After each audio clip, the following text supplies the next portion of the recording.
Hello everyone, I hope कि आप सभी अच्छे से होंगे। तो चलिए हम दो टॉपिक आज पढ़ने वाले हैं इस वीडियो में, क्रिस्टलीय ज्ञानक और एकक कोष्ठिका।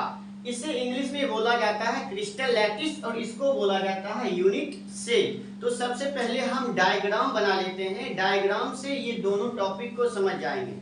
अगर आपको डायग्राम बनाना आ गया तो आप क्रिस्टल लैटिस यूनिट सेल को बहुत आसानी से समझ पाएंगे और साथ ही साथ आप ये जान पाएंगे लैटिस पॉइंट क्या होता है, क्रिस्टल सरफेस किसको कहते हैं। ओके, तो आइए हम स्टेप बाय स्टेप आगे बढ़ेंगे। तो सबसे पहले आपको क्या करना है, ये आपका क्या होता है, ये होता है आपका y एक्सिस और ये होता है आपका x एक्सिस, आपको पता है। और ये होता है आपका z एक्सिस, ध्यान से देखना, ठीक है। और ये होता है, इसको हम मानते हैं 1D, इसको मानते हैं 2D और इसको हम मान लेते हैं 3D, ठीक है। क्योंकि डिफिनेशन क्या कहता है, क्रिस्टलीय ठोस के अवयवी कणों को नियमित, नियमित का मतलब लगातार एवं त्रिविमीय रूप में, त्रिविमीय रूप मतलब क्या, 3D में, 3D में, 3 डायमेंशनल अरेंजमेंट होना चाहिए इसके पार्टिकल्स को, ठीक है। तो यहाँ पर देखिए 1D 2D 3D आपने बना लिया, स्टेप बाय स्टेप आपको भी चलना है, ठीक है। तो यहाँ पर देखिए हम एक वर्ग बनाते हैं, वर्ग बना लिए, ठीक है। ये क्या आपका वर्ग है। अब हम एक और वर्ग बनाते हैं, ध्यान से देखिए,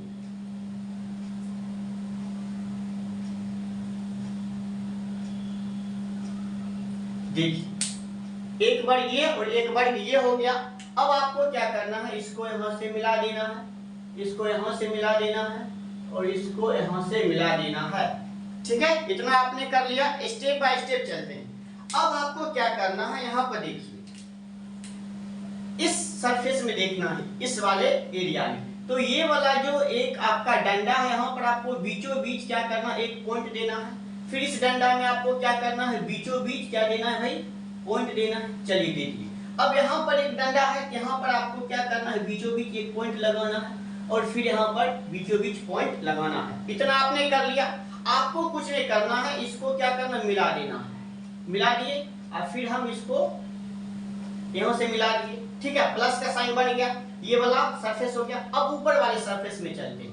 अब आपको क्या करना है, इस वाले डंडों के बीचों बीच आपको क्या करना है, एक बिंदु लगाना है, लगा दिए, ओके। अब ये वाला जो डंडा है, इसमें आपको क्या करना है, बीचों बीच एक पॉइंट लगाना है, लगा दिए, ओके। यहाँ पर देखिए ये वाला डंडा दिखाई दे रहा है, यहाँ पर आपको क्या करना है, एक पॉइंट लगाना है। चलिए अब क्या करना है, दोनों को मिला देना है। तो इसको ऐसे मिला दिए और इसको हम ऐसे मिला दिए, ओके।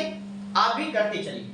अब इस वाले एरिया में आते हैं। तो ये वाला डंडा देखिए यहाँ पर है ना, बीचों बीच आपको एक पॉइंट लगा देना है, ओके। अब आपको यहाँ पर भी एक पॉइंट लगा देना है और ये वाला डंडा है, यहाँ भी आपको क्या करना है, इस वाले डंडा को बीचों बीच एक पॉइंट लगा देना है। दोनों को क्या करना, मैच करो, मिलाओ, मिला दिए और इसको भी मिला दिए, ओके। इतना तक करना है। फिर आपको इसमें आना है। तो यहाँ पर देखिए इस वाले डंडा के बीचे बीच आपको क्या करना है, पॉइंट लगा देना है। अब ये वाला जो डंडा है, इसके बीचों बीच आप लगाइए पॉइंट, लगा दिए, ओके। अब यहाँ पर देखिए करना क्या है, इसको आप यहाँ से मिला दीजिए, चलिए मिला दिए। अब यहाँ से और ये वाला पॉइंट दोनों है, अब इसको मिला दीजिए, चलिए हमने प्लस का साइन बना दिया। इतना तक आपने कर लिया। आई होप कि ये आप आसानी से बना रहे हैं। अब आपको क्या करना है, यहाँ पर देखिए ऊपर वाला, यहाँ पॉइंट एक बन गया, एक यहाँ पॉइंट बन गया आपका, एक यहाँ पॉइंट बन गया और एक यहाँ पॉइंट बन गया, ओके। अब आपको ध्यान से देखना है, अब आपको क्या करना है, ऊपर और नीचे वाला में देखना है। अच्छा, ये वाला पॉइंट और ये वाला पॉइंट बाहर वाला है, अब इसको और इसको मिलाइए, चलिए मिला दिए। अब बीच वाला पॉइंट यहाँ पर है और ये बीच वाला पॉइंट ये है, अब इसको मिलाइए, चलिए मिला दिए। अगर आप स्केल से बनाते हैं तो स्ट्रेट बनेगा, मेरे को थोड़ा सा इधर उधर हो जाता है। अब बाहर वाला है तो बाहर वाला से मिलाएंगे, चलिए मिला दिए, ओके गुड। अब देखिए यहाँ और यहाँ है, तो आपको क्या करना, ये रहा आपका पॉइंट और ये रहा बाहर वाला पॉइंट, तो अब इन दोनों को मिलाइए। चलिए मिला दिए। अब ये बीच वाला पॉइंट रहा और ये क्या आपका बीच वाला पॉइंट, तो आप इसको मिलाइए। चलिए मिला दिए। अब ये रहा पॉइंट और एक ये रहा बाहर वाला पॉइंट, तो आप इसको मिलाइए। मिला दिए, ओके। तो ये बनकर तैयार हो गया और यहां पर हम पॉइंट ऐसे लगा लेते हैं। तो ये हो गया आपका पूरा का पूरा क्या हो गया, क्रिस्टलीय जालक हो गया। क्या हो गया, इस पूरे को हम क्या कहेंगे, इस पूरे को हम बोलेंगे क्रिस्टलीय जालक। देखना ये पूरा आपका क्या है, ये पूरा आपका है क्रिस्टलीय जालक। इसको हम क्या कहते हैं, पूरे को क्रिस्टलीय जालक बोलते हैं। अब डिफिनीशन पर आते हैं। क्या कहता है, क्रिस्टलीय ठोस के अवयवी कणों को नियमित एवं त्रिविमीय रूप में, तो भाई नियमित बन रहा है और त्रिविमीय रूप में, देखिए क्या है ये, त्रिविमीय रूप में व्यवस्थित करना, मतलब 3D में हमने क्या कर दिया, इसके पार्टिकल्स को अरेंज कर दिया। तो यही होता है आपका क्रिस्टलीय जालक। ठीक है, अब हम आते हैं यूनिट सेल में, एकक कोशिका में। तो यहां पर देखिए इस वाले एरिया को अगर हम क्या कर देते हैं, कवर कर देते हैं। देखना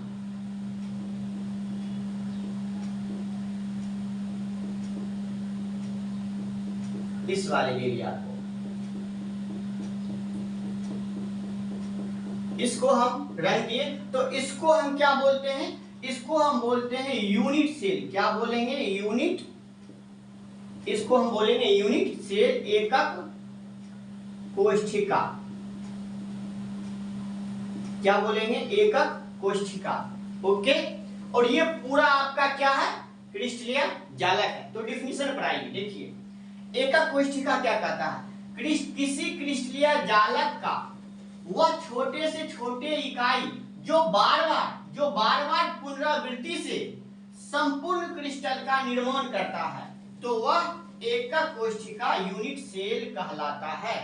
तो अब हम समझते हैं ये यूनिट सेल क्या करता है, बार बार पुनरावृत्ति होते हैं और बार बार पुनरावृत्ति करके क्या बनाता है, एक संपूर्ण जालक बनाता है, जिसको हम क्या बोलते हैं, क्रिस्टलीय जालक बोलते हैं।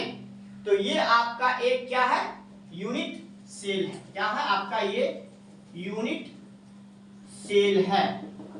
ठीक है, और ये पूरे क्या है, क्रिस्टलीय जालक है। अब यहां पर देखिए ये वाला पॉइंट यहां पर है ना, पॉइंट, तो इस पॉइंट को हम क्या बोलते हैं, इस पॉइंट को बोलते हैं लैटिस पॉइंट। क्या बोलेंगे, लैटिस पॉइंट। तो देखिए है ना यहाँ पर पॉइंट लगा हुआ, इस पॉइंट को, जितने भी पॉइंट हैं वो सब के सब क्या कहलाएंगे, लैटिस पॉइंट कहलाएंगे। अब ये वाला जो आपका एक खाली एरिया है, इसको हम क्या बोलते हैं, इसको हम बोलते हैं क्रिस्टल सरफेस। क्या बोलते हैं, क्रिस्टल सरफेस बोलते हैं। अच्छा, इसको हिंदी में देखिए, इसको हम हिंदी में बोलते हैं जालक बिंदु। क्या बोलते हैं, जालक बिंदु, और इसको हिंदी में बोलते हैं क्रिस्टलीय तल कहें या फिर सतह। तो 4 डिफिनीशन समझ में आया। मैं फिर से बता रहा हूं, क्रिस्टलीय जालक क्या होता है, क्रिस्टलीय जालक का निर्माण कौन करता है, भाई यूनिट सेल, बहुत सारे यूनिट सेल मिलकर एक संपूर्ण जालक का निर्माण करता है। क्या करता है, एक संपूर्ण जालक का निर्माण करता है, जिसको हम क्या बोलते हैं, क्रिस्टलीय जालक। ये पूरा का पूरा क्या आपका क्रिस्टलीय जालक है, और इसमें एक भाग यूनिट सेल होता है। जैसे बहुत सारे कोशिका मिलकर उत्तक का निर्माण करता है, ठीक उसी प्रकार यूनिट सेल मिलकर क्या करता है, बहुत सारे यूनिट सेल मिलकर एक क्रिस्टलीय जालक का निर्माण करता है। तो अगर आपसे ये पूछा जाएगा क्रिस्टलीय सतह क्या होता है और जालक बिंदु क्या होता है, तो देखिए जालक बिंदु वह बिंदु होता है जो क्रिस्टलीय जालक में क्रिस्टलीय ठोस के अवयवी कणों को दर्शाने के लिए जिस बिंदु का प्रयोग करते हैं उसको हम क्या कहते हैं,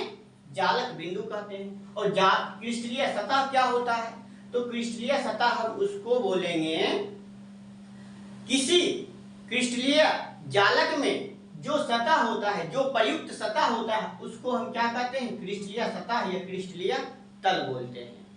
ओके, यहाँ तक में कोई दिक्कत नहीं होना चाहिए। अब यहाँ पर देखिए प्रॉपर्टीज में आते हैं, मतलब एकक कोष्ठिका का प्रॉपर्टीज क्या क्या है।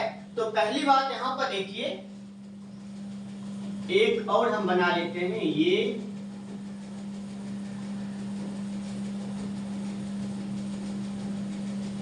देखिए। तो पहली बात, इसका जो आकार होता है एकक कोष्ठिका, ये क्या है आपका यूनिट सेल है, याद रखना ये क्या है, यूनिट सेल। और यही यूनिट सेल बार बार पुनरावृत्ति होकर क्रिस्टलीय जालक का निर्माण करता है। तो ये क्या आपका यूनिट सेल है, कहता है यह घनाकार होता है। तो देखिए इसका आकृति कैसा है, घनाकार है। संरचना, तो ये त्रिविमीय होता है, त्रिविमीय मतलब 3D में, 3D देखिए 1D 2D और 3D में, मतलब तीनों साइड से दिखाई देगा। देखिए 3D हम बोले हैं, तो देखिए एक ये वाला भाग यहां से देखिए फ्रंट वाला, और एक ऊपर वाला भाग देखिए ऊपर वाला, ये हो जाएगा 2D, और ये क्या है आपका 1D, और एक साइड वाला व्यू देखिए ये हो जाता है 3D।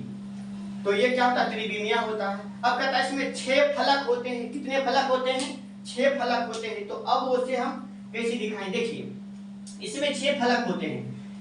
एक ये एक और एक ऊपर से देखिए, 2 और एक साइड से देखिए, 3 हुआ, और 3 दिखाई देता है, 3 नहीं दिखाई देता है, वो बैक में होता है। ठीक है, अब देखिए प्रत्येक कोण 90 डिग्री का होता है। इसका प्रत्येक कोण कितने डिग्री का होगा, 90 डिग्री का होगा। ठीक है, तो इसमें 6 सतह होते हैं। चलिए मैं और अच्छे से आपको यहां बनाकर दिखा देता हूं। देखिए काउंट करिए, 6 सतह, 1 2 3 4 5 6। ओके, आई होप कि यह आपको समझ में आ गया होगा। ये डेफिनेशन वगैरह है, और ये आपको बनाने के लिए आना चाहिए।